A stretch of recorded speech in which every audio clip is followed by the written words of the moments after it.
Today is June 5th, 2026, and this is Read Through the Bible. Hi, everyone. And we're doing this remote. You were in Durango, Colorado. That's right, I am. And so I am with SR and Jenna and their kids. And at the moment, I have June on my lap.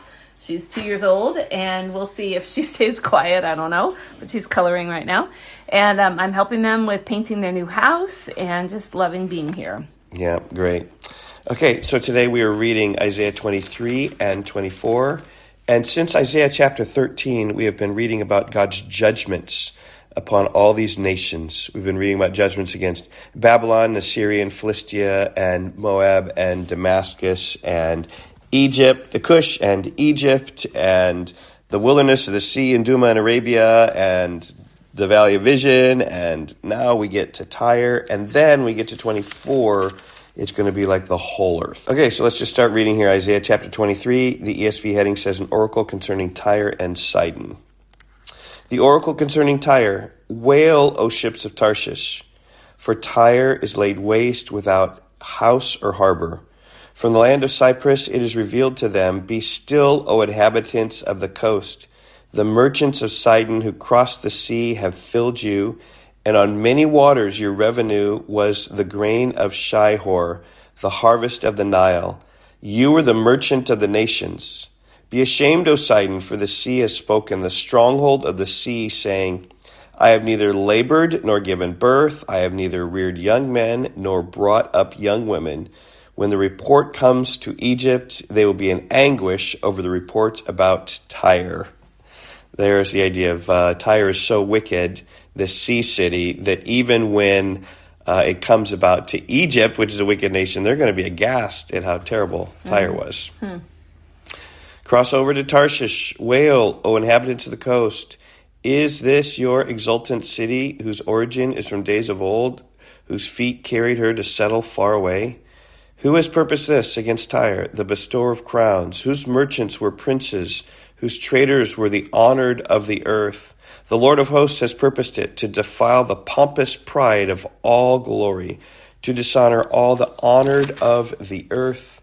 Cross over your land like the Nile, O daughter of Tarshish. There is no restraint anymore. He has stretched out his hand over the sea. He has shaken the kingdoms. The Lord has given command concerning Canaan to destroy its strongholds. And he said, you will no more exult, O oppressed virgin daughter of Sidon. Arise, cross over to Cyprus. Even there you will have no rest. Behold the land of the Chaldeans. This is the people that was not. Assyria destined it for wild beasts. They erected their siege towers. They stripped her palaces bare. They made her a ruin. Wail, O ships of Tarshish, for your stronghold is laid waste. In that day, Tyre will be forgotten for 70 years, like the days of one king. At the end of 70 years, it will happen to Tyre as in the song of the prostitute. Take a harp, go about the city, O forgotten prostitute. Make sweet melody, sing many songs, that you may be remembered. At the end of 70 years, the Lord will visit Tyre, and she will return to her wages, and will prostitute herself with all the kingdoms of the world on the face of the earth. Her merchandise and her wages will be holy to the Lord. It will not be stored or hoarded, but her merchandise will supply abundant food and fine clothing for those who dwell before the Lord. Okay, so there's just your simple outline there, just in terms of the oracle against Tyre and Sidon. Yes. Okay, and so now it shifts focus to the whole world. Yes. Okay, chapter 24. Behold, the Lord will empty the earth and make it desolate. And so this is somewhat talking eschatological, right, when the end of time is coming, because everything's going to be wiped out in the judgment. Behold, the Lord will empty the earth and make it desolate, and he will twist its surface and scatter its inhabitants. And it shall be as with the people, so with the priest, as with the slave, so with his master, as with the maid, so with her mistress, as with the buyer, so with the seller. As with the lender, so with the borrower. As with the creditor, so with the debtor. The earth shall be utterly empty and the utterly plundered, for the Lord has spoken this word. The earth mourns and withers. The world languishes and withers. The highest people of the earth languish. The earth lies defiled under its inhabitants, for they have transgressed the laws, violated the statutes, broken the everlasting covenant. Therefore, a curse devours the earth, and its inhabitants suffer for their guilt. Therefore the inhabitants of the earth are scorched, and few men are left. The wine mourns, the vine languishes, and all the merry-hearted sigh. The mirth of the tambourines is stilled, the noise of the jubilant has ceased, the mirth of the lyre is stilled. No more do they drink wine with singing. Strong drink is bitter to those who drink it. The wasted city is broken down. Every house is shut up so that none can enter. There is an outcry in the streets for lack of wine. All joy has grown dark. The gladness of the earth is banished. Desolation is left in the city. The gates are battered into ruins. For thus it shall be in the midst of the earth among the nations, as when an olive tree is beaten, as at the gleaning when the grape harvest is done. So this kind of shows how everything is really wasted and crushed, and there's an outcry, lack of wine, there's no gladness on the earth.